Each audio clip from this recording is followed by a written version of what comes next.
En nombre del Padre, del Hijo y del Espíritu Santo. Amén. En esta noche, Señor, te damos gracias por tu presencia. Te pedimos, Señor, que nos ilumines en esta noche. Te pedimos, Señor, que envíes tu Santo Espíritu para que podamos entender y comprender tu palabra.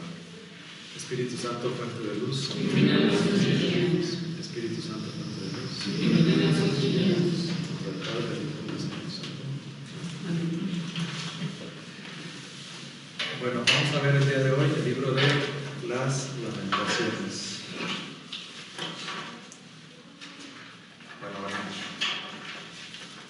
Vamos a ver el libro de las Lamentaciones. El libro de las Lamentaciones es un libro muy poco conocido, casi no se conoce. También es difícil a veces de como clasificarlo. Algunos los ponen como dentro de la lírica, como es el caso de la Biblia de Jerusalén, y algunos autores lo meten como dentro de la lírica. Y por eso lo estamos viendo en este curso.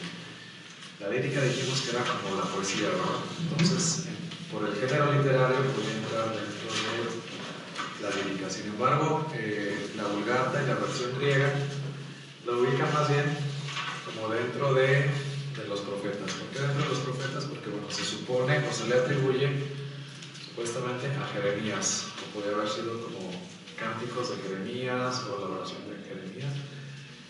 Y entonces estas Biblias, la Vulgata y la Biblia la griega, la versión griega, está Jeremías y enseguida viene el libro de las Lamentaciones. Entonces, hasta para clasificar es un poco difícil este libro, porque algunos lo consideran como parte de los profetas y algunos lo consideran como parte de la lírica, y por ser la lírica, pues también entraría como dentro del grupo más amplio de los libros sapienciales, o de lo que se conoce en hebreo como los otros escritos, ¿no? Que sería todo lo que no son ni Pentateuco ni profetas, se le conoce como los otros escritos, y entonces entraría ahí en ese costado. Bueno, ¿qué es lo que vamos a tener? En la Biblia de Jerusalén, en la introducción, dice que son 5 poemas sobre la destrucción del templo. El tema principal es la destrucción del templo, compuestas en Palestina entre el 587, año del destierro, y antes del 538. Entonces, durante la época del destierro de Babilonia, durante esa época es la época de composición. Aquí dice que pudo haber sido compuesto en Palestina. Entonces, aunque pudo haber sido también compuesto, terminado a componer en el destierro. Habría que ver el autor. Si realmente fue Jeremías, bueno, pudo haber sido Jeremías, porque Jeremías permaneció en Jerusalén. Él no se lo llevaron al destierro. Entonces sí pudo haber sido Jeremías el autor, aunque no necesariamente, ¿verdad? ¿Por qué? Porque el autor, aunque no necesariamente, ¿verdad? ¿Por qué? Porque a lo mejor la composición, bueno, vamos a ver cómo es una obra pues muy cuidada, sobre todo muy elaborada, con métrica, con rima, son poemas alefáticos o alfabéticos. Entonces están muy estructurados estos poemas, que bueno, la tradición atribuye a Jeremías, pero por el género literario no se sabe, como la mayoría de los libros, no se sabe a ciencia cierta si fue Jeremías el autor. Entonces, bueno, tenemos 5, es un libro cortito, son 5 capítulos, cada capítulo es un poema. El tema principal entonces es la destrucción del templo, la invasión, la destrucción del pueblo de Israel, y que es llevado sobre todo al destierro del pueblo de Israel. Así como algunos salmos comentábamos que tenían un tono así muy lamentoso, ¿no? Porque estaban en Babilonia, porque estaban en el destierro. Así también el libro de las Lamentaciones va a tener ese tono lamentoso, ¿no? Vamos a encontrar entonces el sentir del pueblo en esta situación de angustia, de que pasan muchos años, bueno, casi duran 50 años en el destierro en Babilonia. Entonces, pues se considera casi que ya es otra generación, ¿verdad? Entonces, incluso ahí alguno de los poemas va a decir que, bueno, pues la culpa la tuvieron nuestros padres, ¿no? Y sin embargo, nosotros aquí estamos como pagando como este castigo. Entonces, el tema principal va a ser la deportación. La deportación es un tema principal tanto en los profetas o en toda la Biblia, en todo el Antiguo Testamento. La deportación es un suceso muy traumático para el pueblo de Israel porque se pone en crisis toda su fe, ¿no? Todo lo que habían vivido, toda la revelación, todas las proezas que habían vivido desde que salieron de Egipto, los patriarcas, la posesión de la tierra prometida, etc. Todo eso pues se pone en duda y entra en crisis, ¿no? Incluso ellos como nación, como pueblo, en el destierro, pues se preguntan, ¿no? ¿Quiénes somos realmente? ¿Cuál es nuestra identidad como país, como nación? Y sobre todo la pregunta era, bueno, pues y todo eso que nos prometió Yahvé, pues ¿dónde queda, no? Si estamos acá desterrados, esclavizados, no pueden tener el culto. Para ellos que la tierra les había costado tanto trabajo tomar posesión de la tierra prometida, la tierra que es tan importante para ellos y pues para cualquier nación, ¿no? Cualquier estado, pues tratan de tener su territorio y ya una vez que lo tenían, pues de repente lo pierden y entonces pues de repente entran en crisis.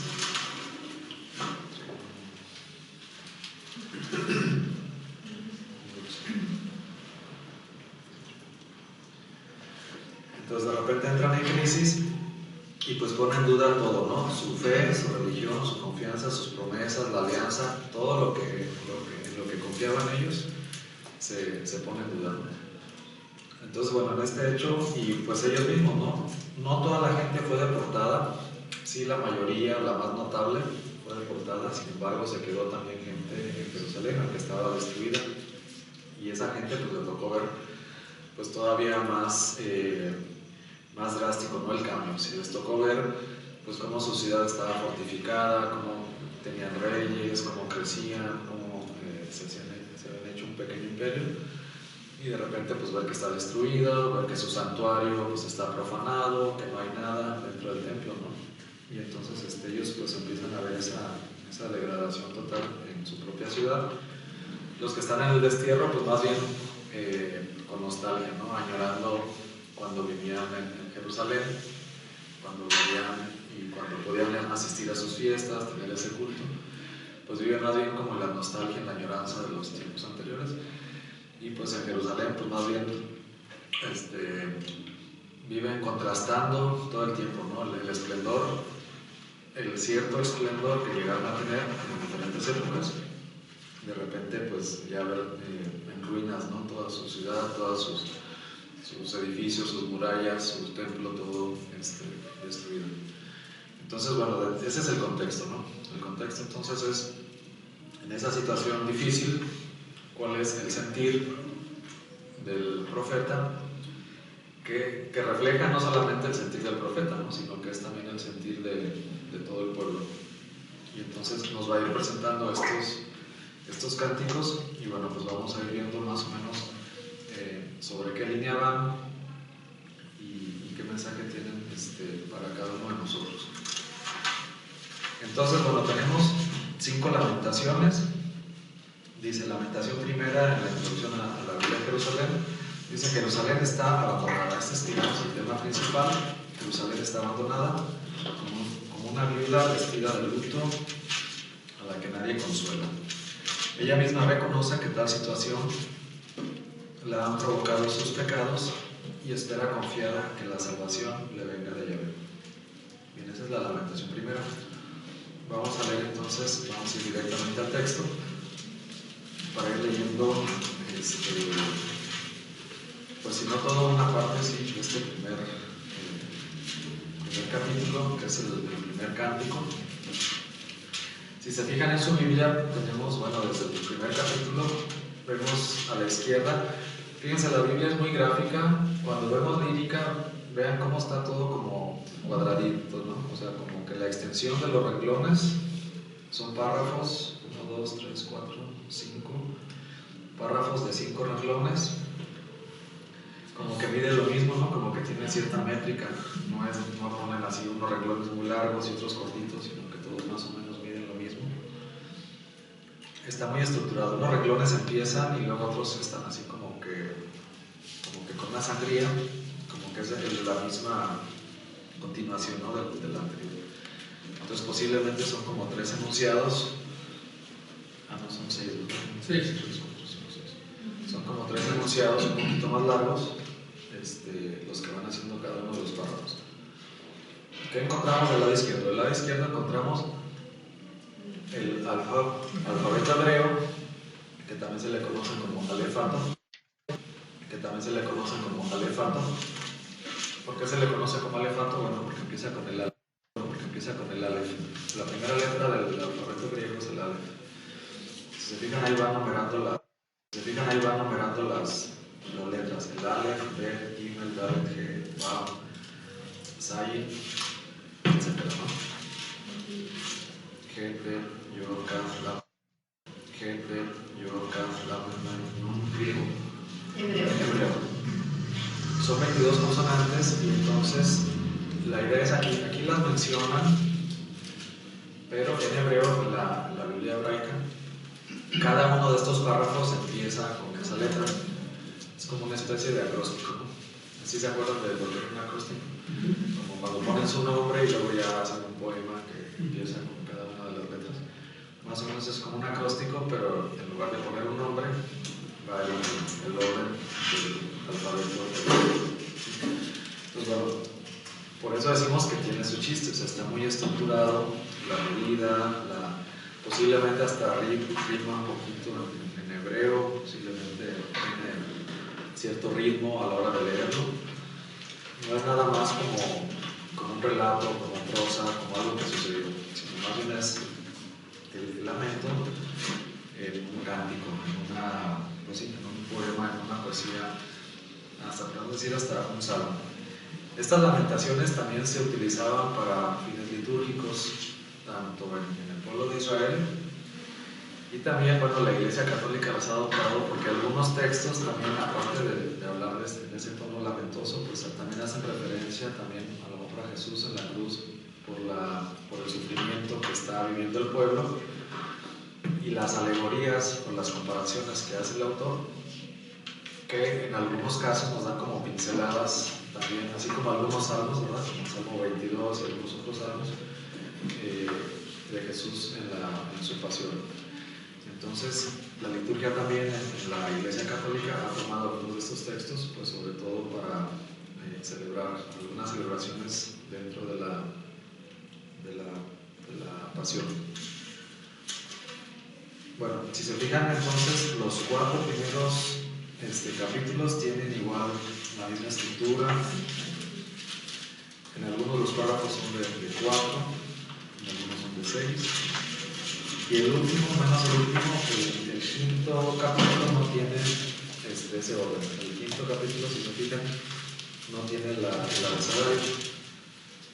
Ese podría ser una adición, ¿verdad? Que todo tiene simplemente una estructura diferente y también está más cortito, nada más son párrafos como de un solo enunciado, una sola frase. Bueno, entonces esa es la estructura. Disculpe, ¿no te un papel que me regalé? ¿Un qué? Papel. ¿Yo qué soy?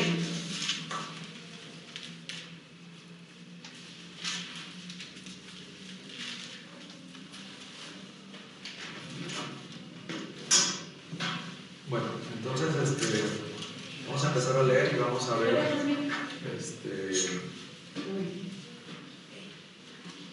vamos a ver qué es lo que nos va diciendo y vamos a ver ya directamente el texto.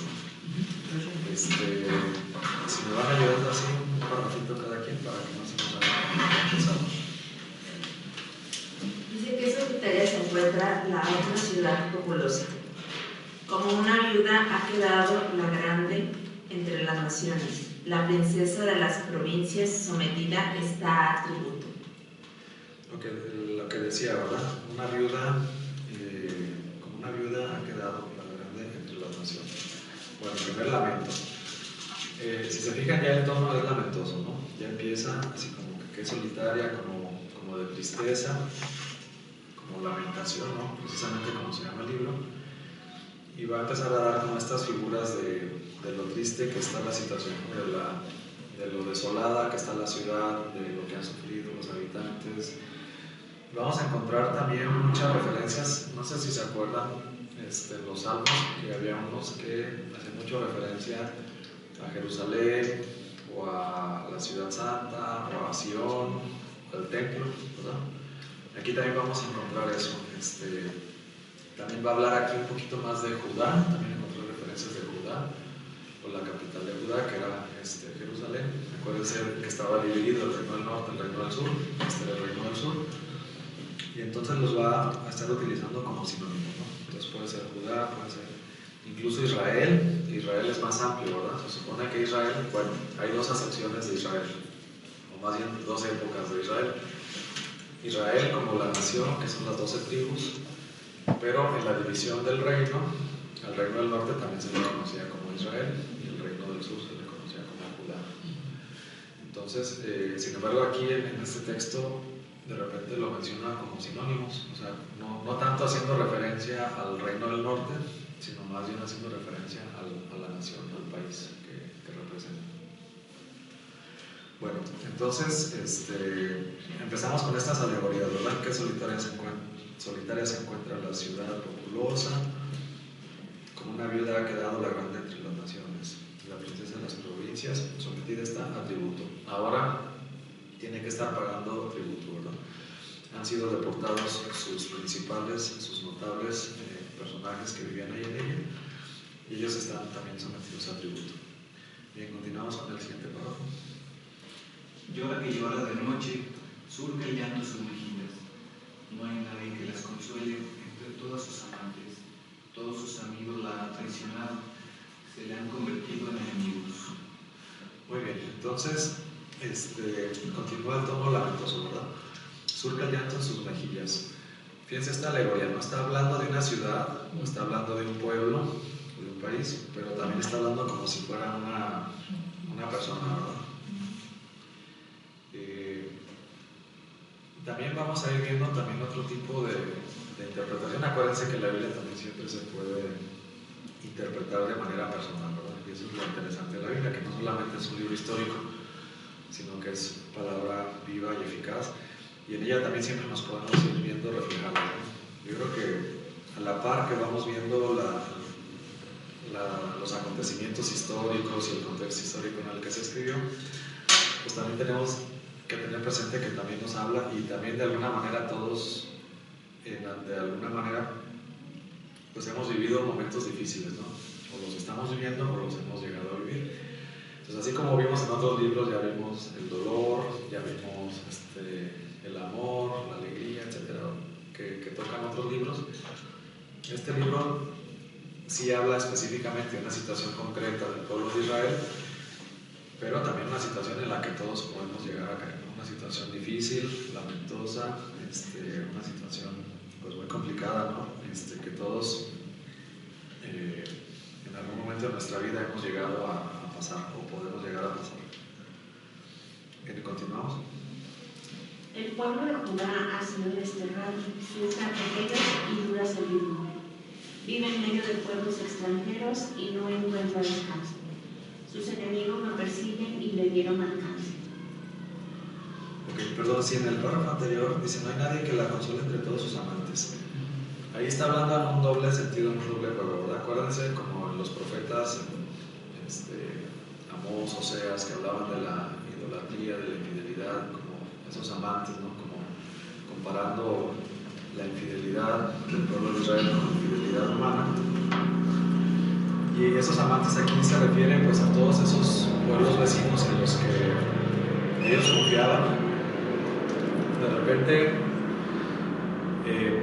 establecían algunas alianzas, o pensaban que podían establecer algunas alianzas con algunos países, o de repente les ganaba más como su parte humana, y el rey de repente decía, bueno, y si nos salíamos con Egipto, cuando habían sido esclavizados 400 años en Egipto, ¿no? Oye, si nos hablamos con Asiria, cuando los asirios habían invadido el reino del norte, etc.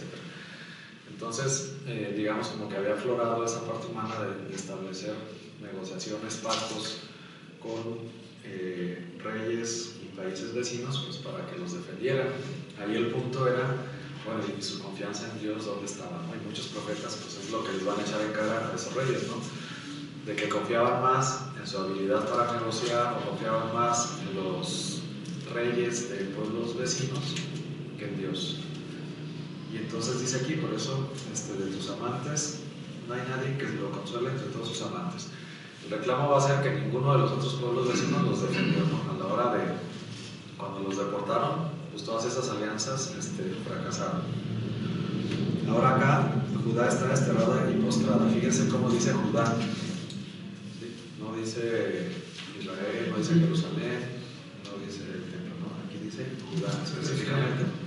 ¿Dónde está Jerusalén? Donde está Jerusalén, Jerusalén era la capital, digamos, del reino del sur, que se conocía como Judá. Entonces está abarcando, pues está aquí refiriéndose específicamente, digamos, al reino del sur. Que realmente lo que sucede en el destierro, lo que va a suceder es que se va a consolidar el judaísmo, ¿no? De ahí viene la palabra judío, judaísmo, etc., ¿no? Cuando están en el destierro, van a redefinirse como pueblo quiénes son, cuáles son sus principios, cuáles son sus valores, y cuando tienen la oportunidad de regresar, ahí ya digamos que se define y nace el judaísmo propiamente, cuando regresan del destierro. ¿Por qué? Porque ya pasaron la crisis y después de esa crisis pues ya regresan, pero ya como con más fortaleza y más claros sus objetivos como nación, sus valores, su fe, su creencia, su religión, queda más definida, ¿no? A pesar de la crisis. Entonces, bueno, pues ahí ya van varias lecciones, ¿no? que podemos ir sacando, ¿no? O sea, momentos difíciles todos podemos tener en la vida y sin embargo siempre hay como esa lección o esa enseñanza, ¿no? Ahora aquí la parte pues también teológica, lección o esa enseñanza, ¿no? Ahora aquí la parte pues también teológica o la pregunta, ¿no? A lo mejor como Job sería, bueno, pues yo qué hice, ¿no? Y vamos a ver si realmente hicieron algo ellos o no. En el caso de Job, en esta situación, pues parecía que Job no había hecho nada, ¿no? Parecía que era inocente. Sin embargo, vamos a ver,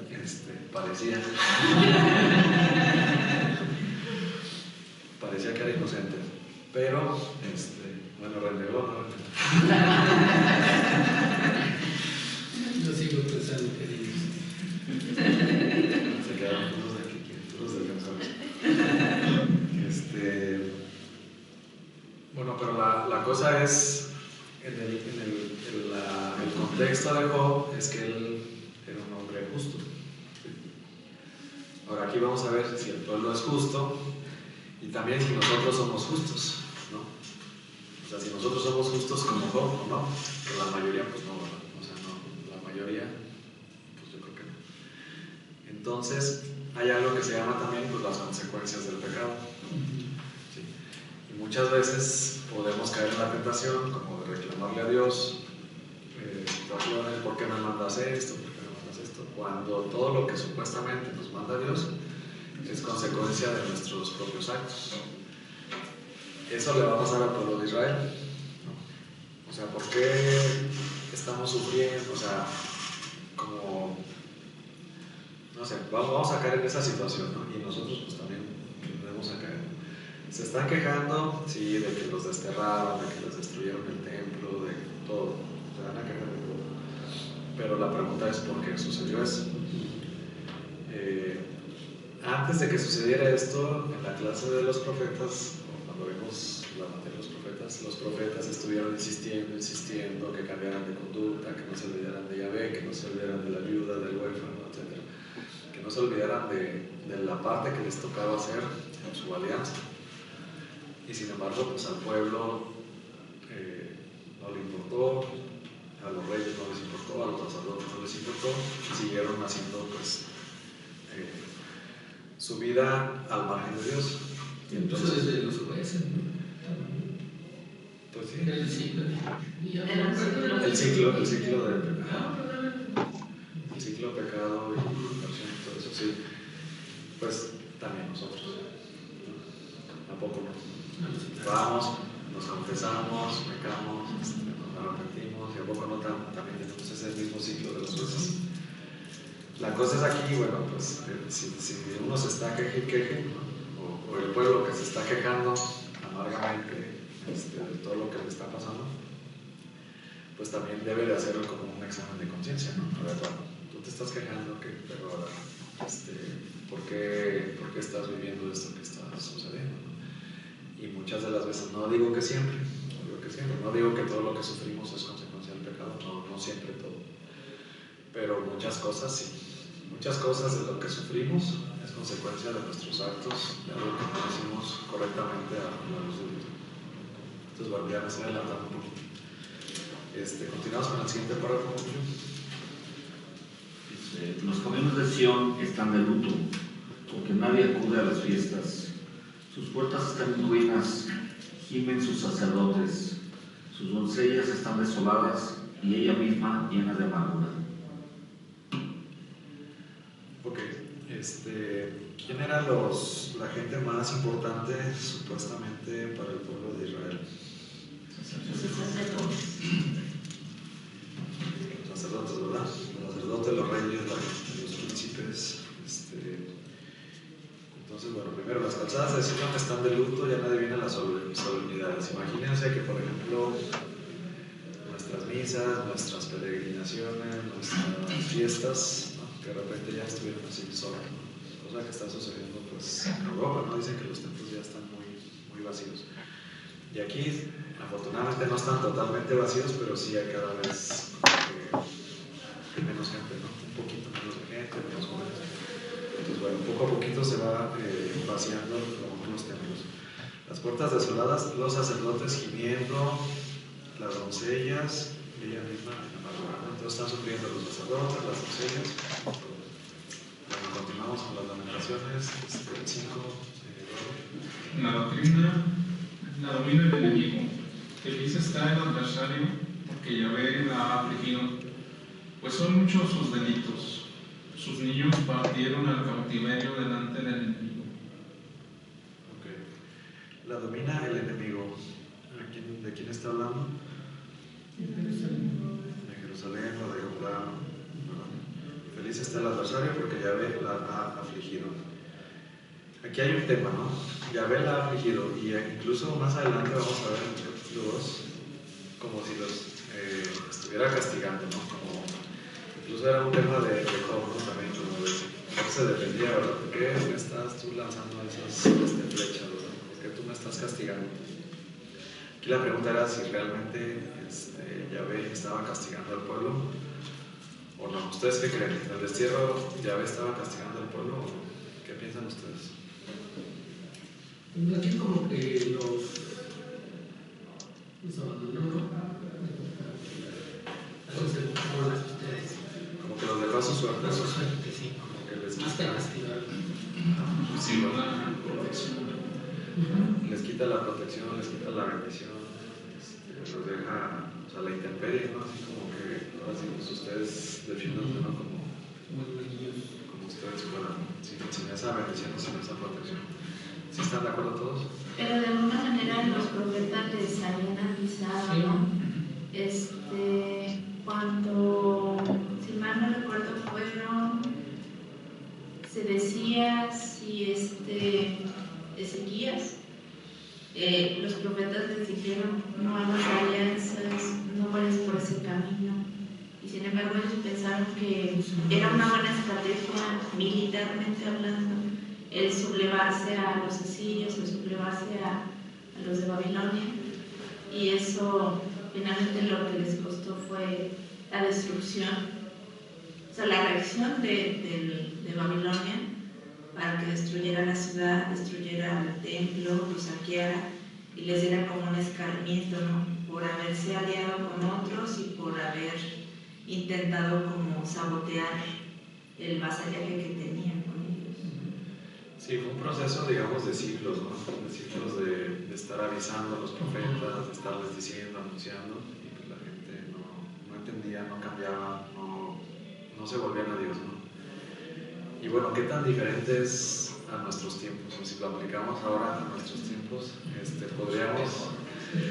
podríamos escribir un libro de lamentaciones ahorita, en la actualidad de la situación como está? ¿Creen que estemos ahorita igual, mejor o peor que en esa época? ¿Qué piensan? Estamos como en una época Sodoma y Gomorra. pues sí, Pero yo creo que es peor porque nosotros tenemos una ventaja, ya sabemos. sí. Y en el pasado pues era creer en el momento y nosotros no es creer en el momento, nosotros ya traemos historia. Vamos como en la época de Noé. Sí estamos, yo creo. Pues sí, también. Escuchaba en esta semana en la clase de teología que decía que cuando terminó el Concilio Vaticano II tenían el problema que ya había como la cuestión de la liberación sexual y toda esa cuestión de anticoncepción, y que prometía como libertad a las mujeres para no estar como sometidas a... Entonces dicen que Pablo VI hizo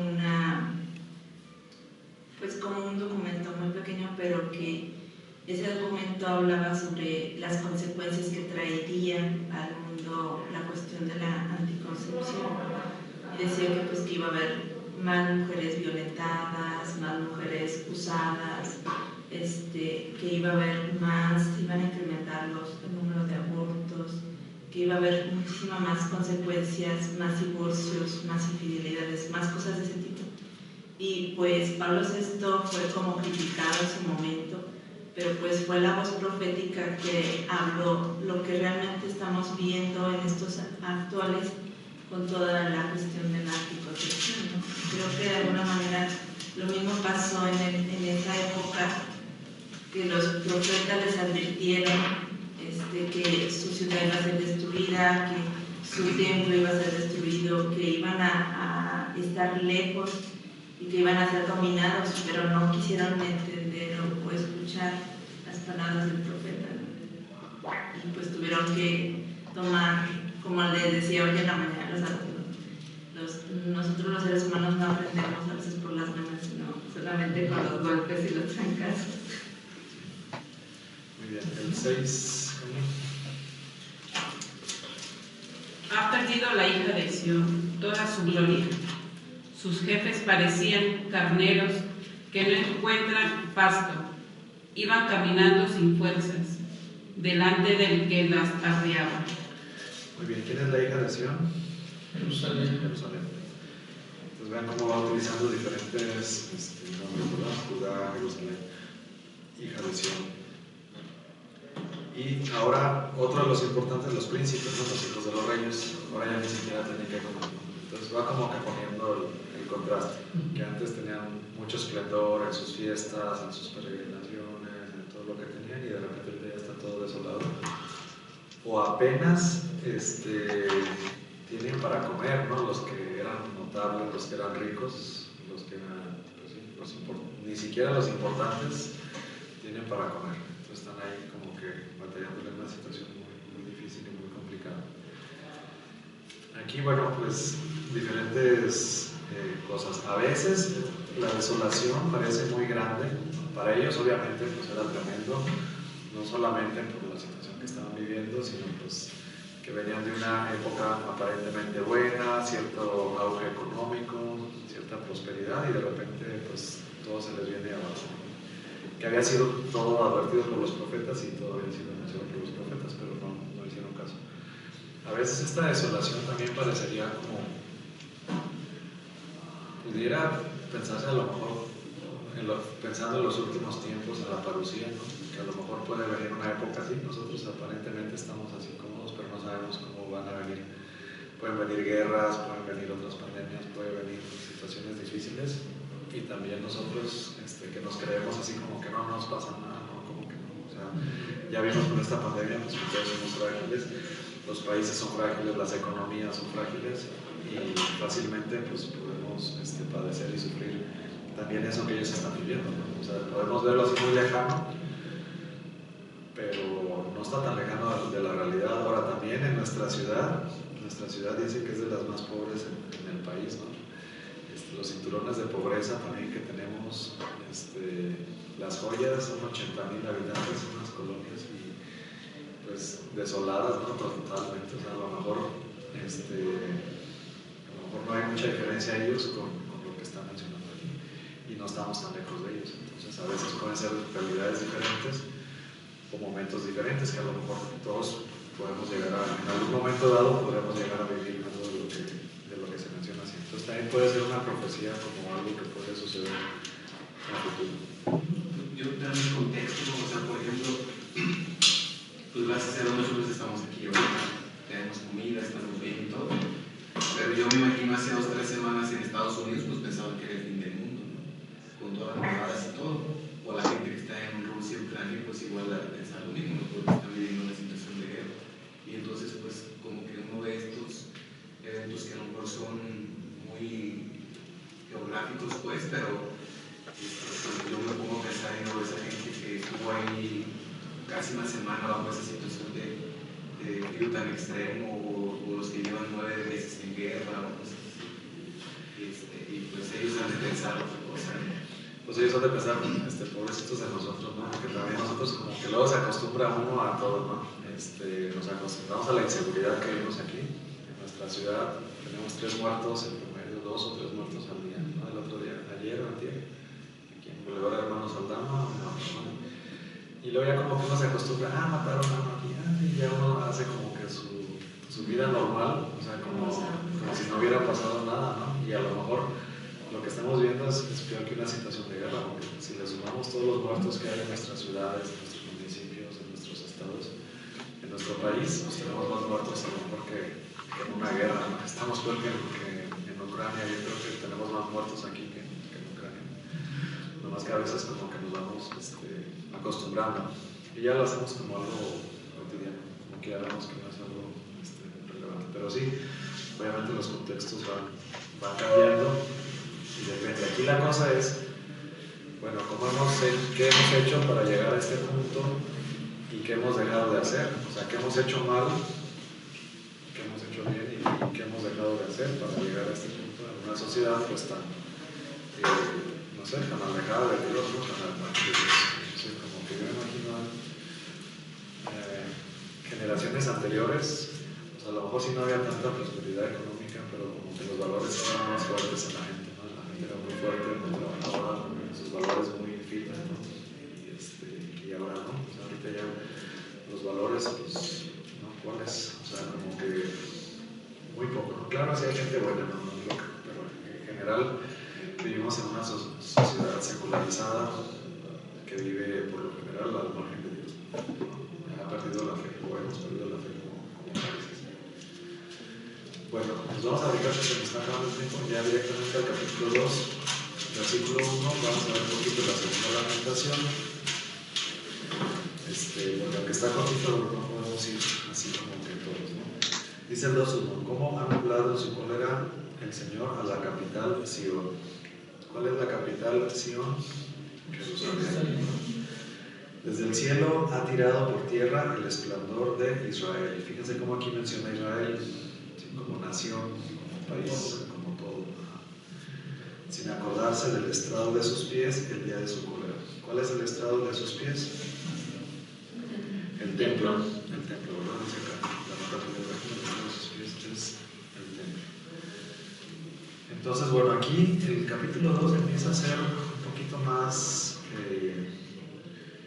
incisivo. El 2 se me hace muy duro, como reclamándole, como una imprecación, ¿verdad? Como reclamándole a Dios como si Él tiene la culpa. El tono se me hace muy alzado. Por ejemplo, el 2.2 dice, el Señor ha destruido sin piedad todas las moradas de Jacob. El Señor ha destruido, o sea, no los enemigos, sino el Señor. Así como el Señor iba delante de ellos en las victorias cuando tomaban posesión de la tierra prometida, cuando tenían sus guerras, sus batallas, el Señor era como que iba al frente del ejército. Ahora lo dice claramente, ¿no? Como que el Señor no solamente les quitó la protección a lo que dice aquí, yo también soy de la idea, le está reclamando como si Él directamente los hubiera destruido, ¿no? El Señor ha destruido sin piedad todas las moradas de Jacob. Todo lo ha hecho. En el 2.3 dice, ardiendo en cólera ha quedado todo el poder de Israel. Y luego en el 2.4, como enemigo ha tensado su arco, ha tomado con su diestra las flechas, dando muerte como un adversario a la flor y nata de su juventud. En la tienda de la capital Sión ha vertido como fuego su furor. Esto es muy como representativo, ¿no? Como enemigo ha tensado su arco. Así como ellos se sentían muy confiados cuando Yahvé peleaba con ellos, ¿verdad? Ahora dicen, no, pues ahora ya se cambió de equipo. Sí. Y así no se vale, ¿no? Como el fútbol cuando se vale el más bueno con el otro, no, pues así, ¿no? Ya la llevan robada, ¿no? Pues imagínense Yahvé peleando contra ellos, pues no. O sea, como dice, como enemigo ha tensado su arco. Entonces aquí, pues parece que lo está acusando peor que Job, ¿no? Job era muy claro todavía con estas palabras. Job medio lo insinuó, pero está súper directo, ¿no? Y súper reclamándole y echándole la culpa a Yahvé, ¿no? De todo lo que les está pasando. En el 2.5, se ha portado el Señor como enemigo, ha acabado con Israel, fíjense, como enemigo. Ha destruido sus palacios, ha derribado sus fortalezas, ha llenado la capital de Judá de llantos y lamentos. ¿Qué podríamos decir entonces? Habíamos dicho, bueno, les quita la protección, pues sí les quita la protección, pero aquí dice como que él directamente lo está haciendo. También tenemos que ver, bueno, lo que es la justicia de Dios. Bueno, Dios es amor, quiere lo mejor para su pueblo y todo, y quiere que todos nos salvemos, pero también como que llega un momento en que Dios se cansa, ¿no?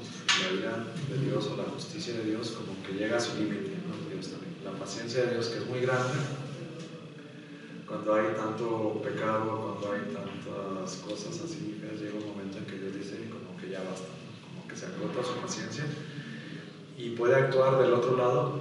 Pues parece que sí, aunque nosotros pensaríamos más que no castiga, no queremos pensar en un Dios castigador, pero parece sí que llega un momento en que ya se colma tanto el plato, se llena la copa, como dicen en las predicciones, que ya se acaba el tiempo de la espera, de la paciencia, y entonces ahora se viene la justicia. Como los profetas decían el día de Yahvé, que decían, bueno, el día de Yahvé, ¿es bueno o es malo? Es el día que se va a hacer presente, pues depende, ¿no? Así que cómo te hayas portado, ¿no? Como persona o como pueblo. Puede ser un día bueno o puede ser un día malo. No necesariamente el día de Yahvé siempre era bueno, ¿no? Porque el día de Yahvé a veces es terrible, ¿no? Podría ser un día terrible. Entonces, bueno, todo el capítulo 2 va como por esa línea. Por ejemplo, el 2.6 dice, Yahvé decidió destruir la muralla de Sidón, la capital hecho de correr, no retiró su mano para pasar. En el 3.9, ha hundido en tierra sus puertas, deshaciendo y rompiendo sus cerrojos, ¿no? Como si él mismo estuviera destruyendo toda la ciudad, ¿no? Él mismo con sus propias manos estuviera haciendo todo. Bueno,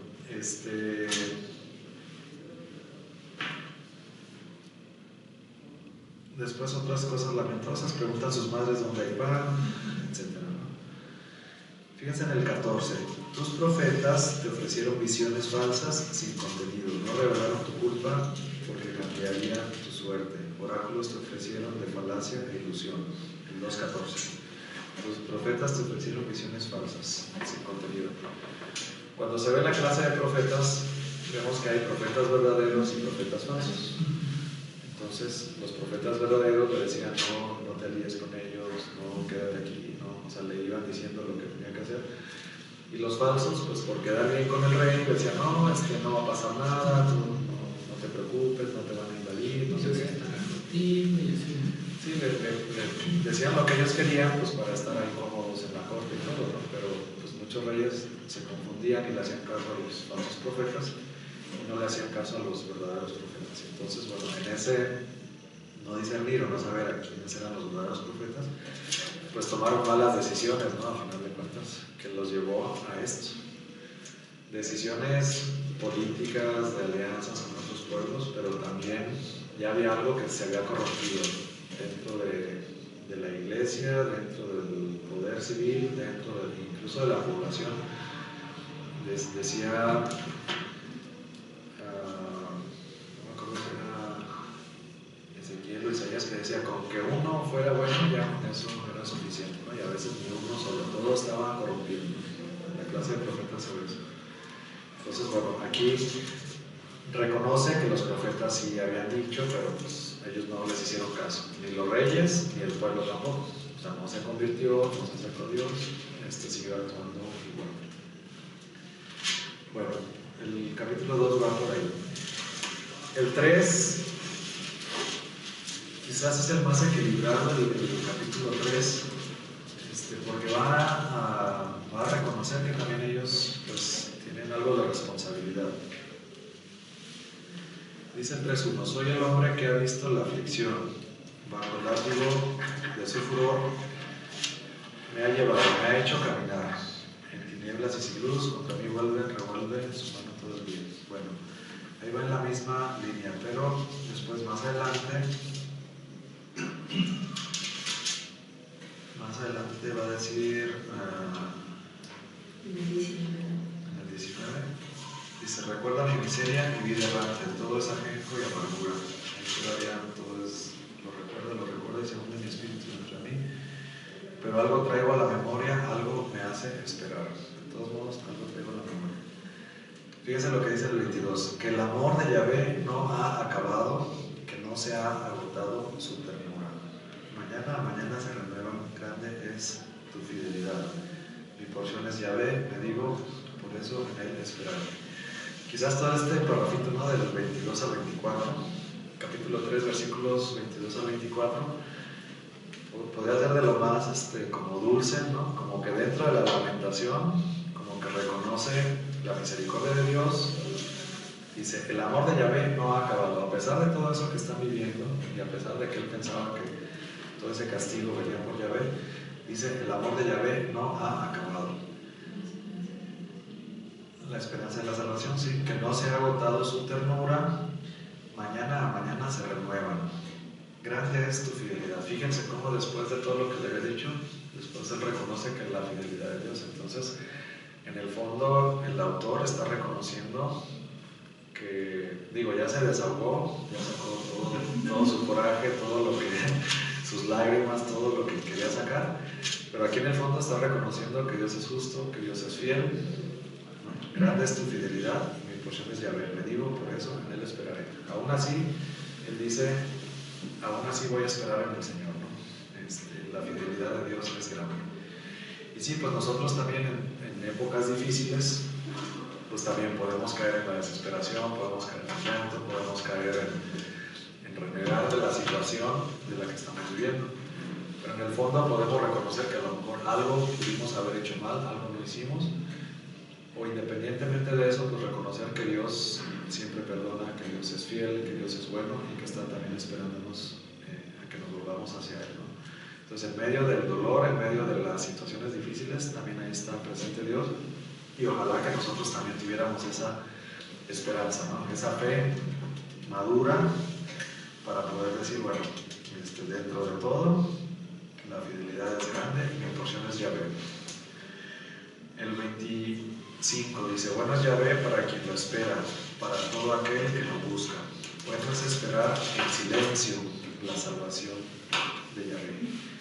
Bueno es para el hombre soportar el yugo desde su mocedad. Entonces, quizás las épocas difíciles también son como una especie de maduración de la fe, una especie de, no una prueba, porque a veces lo vemos así como que Dios nomás nos está castigando, nos está probando, como si fuera un Dios malo, pero digamos que como para templar nuestra fe, ¿no? O sea, en medio de las situaciones difíciles, nosotros pues, a veces tenemos que pasar por ellas, y yo creo que también ahí va madurando nuestra fe y nos hace como que reconocer en silencio quién es Dios y quiénes somos nosotros, ¿no? Como que quitar nuestro orgullo de que nos creemos más.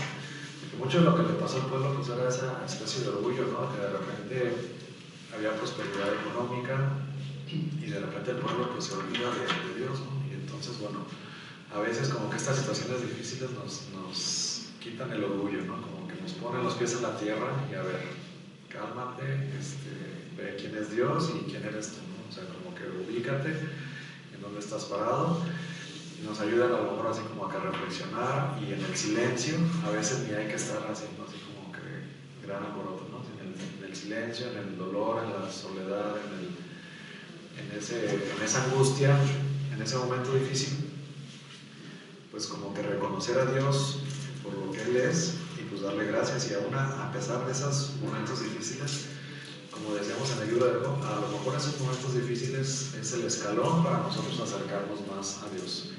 Y en lugar de estar renegando esos momentos difíciles, en lugar de estar lamentándonos, en lugar de estar llorando por lo que nos está pasando mal, que la estamos pasando mal, a lo mejor hasta tenemos que darle gracias a Dios, porque gracias a esos momentos difíciles, una, podemos ser menos orgullosos, dos, podemos aumentar nuestra fe, podemos acercarnos más a Dios, o sea, puede ser nuestra tablita de salvación, ¿no? Para acercarnos más a Dios. ¿Cuántas, decíamos en el libro de Job, cuántas personas con una enfermedad difícil, dolorosa, se acercan mucho a Dios? O sea, es su conversión y puede ser su salvación, o sea, su tablita de salvación para toda la eternidad, o sea, no nada más para esta vida, sino para toda la eternidad. Entonces, no necesariamente las situaciones difíciles son malas, ¿no? Dios, digo, para Dios, pues el tiempo es nada, ¿no? Y a lo mejor pues, se le hizo fácil ahí con ellos, bueno, pues unos 50 años ahí, una situación difícil. Decíamos en la clase pasada, la Madre Teresa también, su sequedad duró 40 años, ¿no? Entonces, a lo mejor la de nosotros pues dura menos, ¿no? Pero no es tanto el tiempo que dura, sino la pedagogía de Dios, que dentro de todo es parte de su pedagogía, que es cómo nos está enseñando para que nosotros vayamos madurando nuestra fe. Por los golpes de la vida, por las lamentaciones, por las situaciones difíciles, con dolor o sin dolor. A lo mejor si nos vamos más al dolor, pues nos podemos ir más al libro de Job, pero no necesariamente puede ser una situación dolorosa, puede ser una situación simplemente difícil, que no hay dolor físico, pero sí es angustiante, ¿no? A veces situaciones que nos toca vivir. Como por ejemplo una crisis económica, o sea, un desfase económico en una familia que a lo mejor llevaba una vida pues relativamente estable económicamente, y de pronto llegan los bajones que suelen suceder, y que de pronto pues a lo mejor no es un dolor físico, pero sí es algo que angustia y que desestabiliza a la persona, ¿no? Y a toda la familia a veces. Sí, es un buen ejemplo, pero también la parte económica a veces juega una mala pasada, ¿no? A lo mejor cuando hay prosperidad económica al revés, cuando hay prosperidad económica y se ve en el libro de los profetas, en el pueblo de Israel, cuando les empieza a ir bien, de repente ya se olvidan de Yahvé. O sea, cuántas familias de repente pues ya les empieza a ir bien en el trabajo y empiezan a prosperar, y de repente ya no van a misa, ¿no? Por ejemplo. ¿Por qué? Bueno, pues porque ya tienen más cosas que hacer, ya tienen Netflix, ya tienen a dónde ir, más vida social, y les empieza a entrar la flojera y luego agarran el pretexto que la pandemia no era obligatorio. ¿Cuántas familias dejaron de ir a misa por la pandemia? Bueno, lo agarraron. Ahorita ya están los templos abiertos y ya todo, pero muchos pues ya le siguieron, ¿no? Entonces, la parte económica, si no se tienen los pies bien en la tierra y una fe madura, puede, no digo que siempre, pero puede ser una tentación para alejarnos de las cosas de Dios. Cuando a lo mejor no había esa prosperidad económica, pues uno tiende a confiar más en Dios. Si no tienes recursos, si no tienes cómo te curas de una enfermedad, una situación difícil, pues acudes a Dios. Cuando ya las familias empiezan a tener un poquito más de dinerito, pues ya no acuden a Dios porque confían más en sus recursos, ¿no? que en Dios. Un dicho que dice, ni tanto que te olviden, ni tampoco que te reclamen. Sí, el libro de los... ya se me cruzan todos los libros. Ya ves, no era inocente.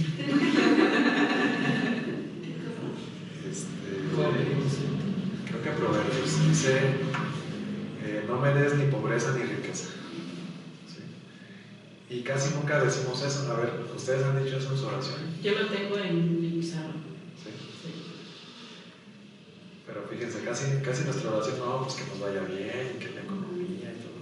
Y el libro de los Proverbios no me des ni pobreza ni riqueza. Dame el pan necesario. El pan necesario, ajá. No me des pobreza para no sufrir el hambre, ni riqueza porque me puedo olvidar de mí. Entonces, el justamente, ¿no? Lo necesario. Y nosotros normalmente no, pedimos más y más y más y más riqueza, pero ¿qué pasa con esa riqueza? Que si no tenemos una fe madura, esa misma riqueza puede hacer que nos olvidemos de Dios, ¿no? Y que llevemos una vida al margen de Dios. Que yo creo que es el principal problema que tenemos en nuestro país, ¿no? Una fe secularizada, muchas familias que viven al margen de Dios y empiezan por dejar de ir a misa, ¿no? Pero de ahí ya se sigue una cascada de cosas, ¿no? O sea, si ya no vas a misa, ya no hay oración en la casa, ya no hay oración personal y ya, o sea, se van olvidando de Dios poco a poquito y de repente pues ya es una... Y no digo que sean malas personas, ¿no?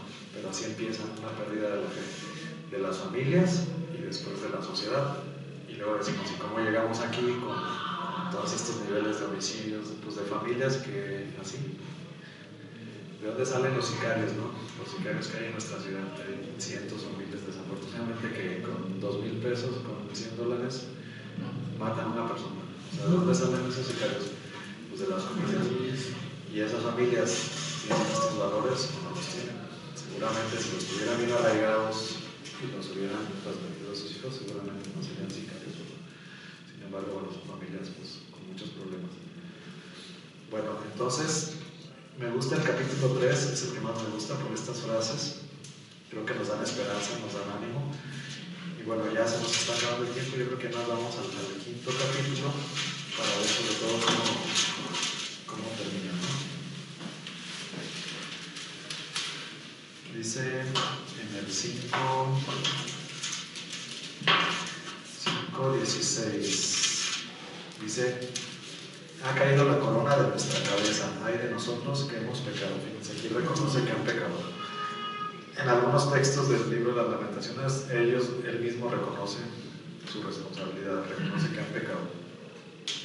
Por eso se duele nuestro corazón, por eso se nublan nuestros ojos.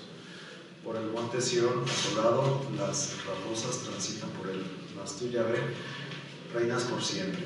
Tu trono permanece de edad en edad. ¿Por qué has de olvidarnos para siempre? ¿Por qué toda la vida abandonarnos? Haznos volver a ti, Yahvé, y volveremos. Renueva nuestros días como antaño. O nos has desechado del todo, irritado contra nosotros sin medida. Creo que esta frase ya es un poquito más centrada, ¿verdad? O sea, reconoce su culpa y ya le pregunta, pero en otro tono. Ni le está reclamando, ni se está explicando todas las desgracias que está padeciendo. Y bueno, pues ya le pregunta, pero como en otro tono, pero le está mostrando su confianza, ¿no? Sí hemos pecado, pero tú reinas por siempre, tu trono permanece de edad en edad. ¿Por qué has de olvidarnos para siempre? ¿Por qué toda la vida abandonarnos? Bueno, como pregunta, ¿no? Como, pues es que todavía no salen del apuro, ¿no? Todavía cuando escriben esto, todavía están en el destierro. Entonces, bueno, pues ya más bien como que pone todo en sus manos, pone todo en manos de Dios y bueno, como que si tienes piedad de nosotros, ten misericordia de nosotros y volvamos a ser como antaño. Entonces, bueno, pues ahí tenemos este ejemplo también que nos enseña no solamente en el momento histórico en el que fue escrito, sino también en la vida personal, cómo podemos afrontar con todos los matices, ¿verdad?, de vivir esta situación. Y bueno, pues también en las situaciones difíciles, pues también uno, incluso desde la fe, ¿no?, a lo mejor vive su duelo de renegar, de no aceptar, de reclamarle a Dios, de todo, ¿no? Y después ya llega un momento en que, bueno, pues, si tú lo permitiste, hay una frase en este libro que no me acuerdo dónde dice que, así como decía Job, que si hemos recibido de Dios los bienes, porque no vamos a recibir los males. Y aquí dice, de Dios vienen los bienes y los males, todos. O sea, todo lo bueno y lo malo viene de Dios. Entonces, pues hay que recibirlo todo, ¿no? Pero en las situaciones difíciles sí podemos lamentarnos, sí se vale quejarse, sí. Es más, se vale cuestionar a Dios también. En situaciones extremas, como vimos con Job, también se vale cuestionar a Dios. Caso cerrado. Está grabado. Sí se vale cuestionar a Dios, pero a final de cuentas pues vamos en esta etapa, ¿no?, en este proceso de negación, de no aceptación, pero para llegar a un momento de aceptación, no quedarte en la etapa de no aceptación, de reclamo, ¿no?, porque si te quedas ahí toda la vida, bueno, pues es pura rebeldía, ¿no? O sea, a veces las situaciones extremas sí nos hacen así como que cuestionamos, ¿por qué yo esto? Pero no debemos de quedarnos atorados ahí. O sea, ya con la fe, con la paciencia, con la entrega, decir, bueno, pues todo está en tus manos, ¿no? Mi vida está en tus manos, todo lo que hago está en tus manos, pues tú sabrás, ¿no? Si tú, decía Santa Teresita del Niño Jesús, sufrió unos dolores terribles, tenía una enfermedad y todo, y dice, bueno, pues si a ti te parece bien así, a mí también, ¿no? O sea, pero en medio de esos dolores, ¿no? Así como Job, dice, si a ti te parece bien que yo sufra estos dolores, pues a mí también. Ojalá que lleguemos a ese nivel de los grandes santos, ¿no? De poner todo en sus manos y aceptar tanto lo bueno como lo malo. Y en medio de las dificultades, yo creo que este libro, como rescatar, son las dificultades, ¿no? Así como hablamos en medio del dolor, o en medio del amor, en medio de muchas cosas, que es como parte de la ensalada de la vida, aquí es en medio de las dificultades. Así como el pueblo tuvo muchas dificultades, pues nosotros también nos vamos a encontrar diferentes dificultades a lo largo de la vida. Y en este libro pues tenemos una manera de orar, de hacer oración y de ver como los diferentes matices que podemos tener en nuestra propia oración. Es como, o sea, finalmente las meditaciones, digamos que es como el reflejo de lo que es propiamente el ser humano, ¿no? O sea, digamos que ese nivel. Y ya ves que cuando pides una persona y siempre está tu ciclo ¿cómo se llama? De duelo y tienes que vivirlo, etcétera, ¿no? Y así te vas conviviendo. Y cuando llegas al nivel superior, pues es precisamente ya llegas a, pues ahora sí que se haga tu voluntad, ¿no? Se haga tu voluntad. Y conforme vas avanzando en la fe, yo lo he visto en las oraciones que se hacen en las comunidades en donde hemos estado. Mucha gente pues sí hace la oración y todo, pero pide o dice muy bien, etc. Pero cuando como que ya digamos te elevas, ¿no? Subes de nivel, le ofreces tus problemas, le ofreces todo lo que te va mal, ¿sí? Todo el coche, etc.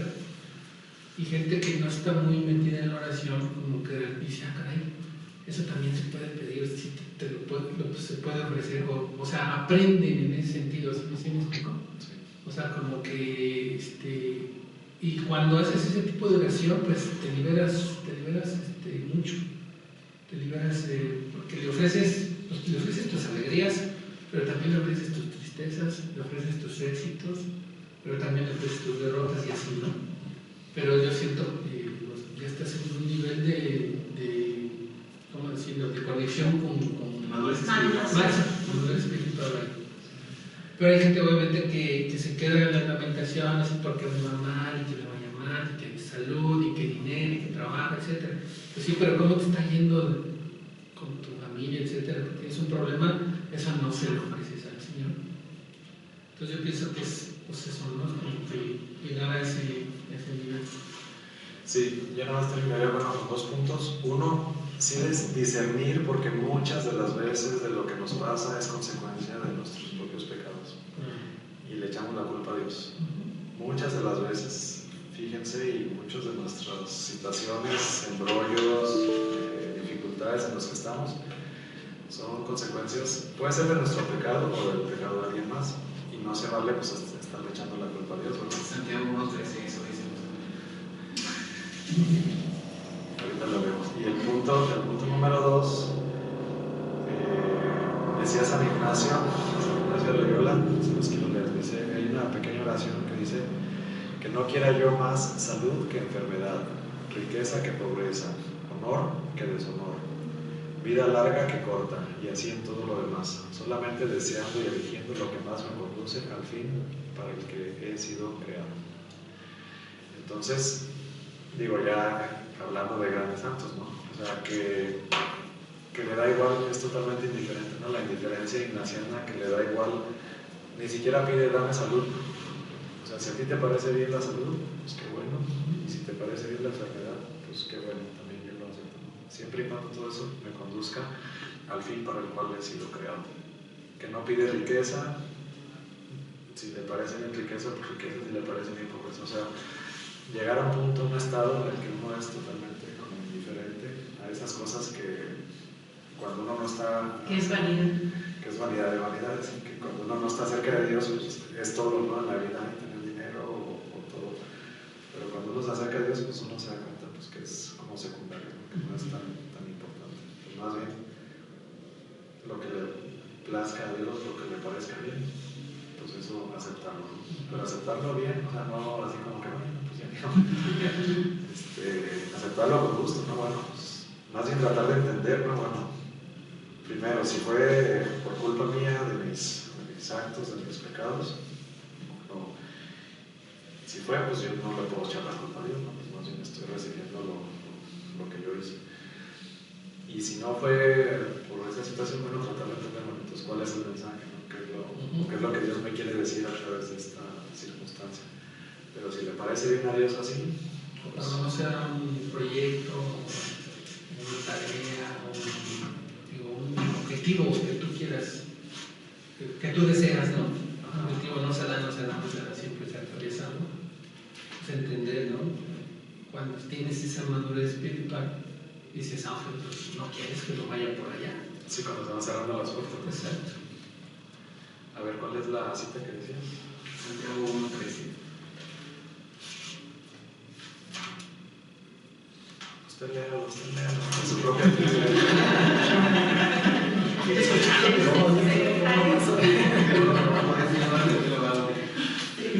Uno ya no piensas porque está. Porque te decía aquí.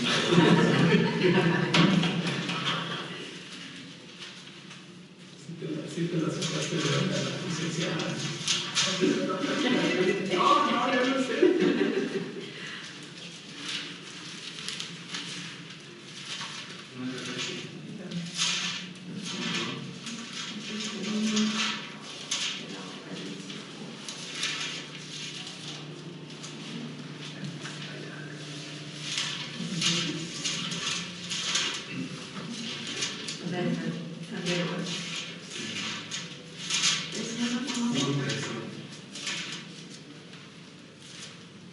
Ninguno cuando sea probado diga, es Dios quien me prueba, porque Dios ni es probado por el mal ni prueba a nadie, sino que cada uno es probado, arrastrado y seducido por su propia concupiscencia. Sí, Dios no nos prueba. Sin embargo, hay otra que dice que uno de los, si te has preparado para la prueba, para servir al Señor, ¿no? Así como el oro se prueba en el crisol, así también. Entonces, sí, no es como una prueba, no es como que nos castigue, no es como que nos está poniendo el pie, pero la misma vida pues es un crisol, ¿no? La misma vida nos pone las pruebas, ¿no? Y de nosotros depende si las podemos ir superando como lo que han dicho, con madurez espiritual. No como algo positivo, no tenemos un Dios vengativo, tampoco aquí dice en la carta también que Dios no se recrea en castigar, ¿no? O sea, no tiene por qué castigarnos, o sea, es un Dios amoroso, pero más bien, y sí dice que Dios quiere que todo lo que se salven, todos, no nada más algunos, sino algunos. Pero digamos que las pruebas pues también son parte de la vida, son parte de la fe.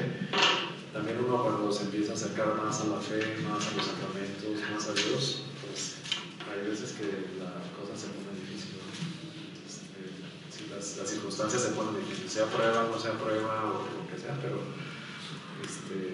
al ir en contra del mundo, al decir la verdad, pues también chocamos, ¿no? Empezamos a chocar con más gente en el mundo. Y que de alguna manera Dios nunca coarta la libertad del hombre. Eso yo creo que es como no, porque a veces uno no logra entender. O sea, nosotros no somos títeres de Dios y entonces Él permite que tengamos esa libertad, tomamos nuestras propias decisiones, pero pues como toda libertad tengamos también que asumir las consecuencias de nuestras decisiones. Yo lo comparo mucho con los niños y los papás. O sea, los papás no pueden estar haciendo o viviendo la vida de sus hijos. Entonces, pues van a tener que dejar que el niño que empiece a caminar se caiga, se raspe, le duela, porque solamente así va a poder lograr aprender a caminar, y lo hace. Si no, nunca lo va a hacer. Y después también a los niños ya más grandes, pues les enseñan a decir, bueno, ¿cuál es tu decisión? Tú te haces responsable de tus decisiones, aunque sean pequeñas, ¿no? Aunque sean chiquitas. Ellos tienen que irse haciendo responsables de las decisiones que van a tomar. Tú decidiste esto, bueno, pues ahora te toca hacer esto. Bueno, vamos a terminar con la oración a San Jerónimo. En nombre del Padre, del Hijo y del Espíritu Santo.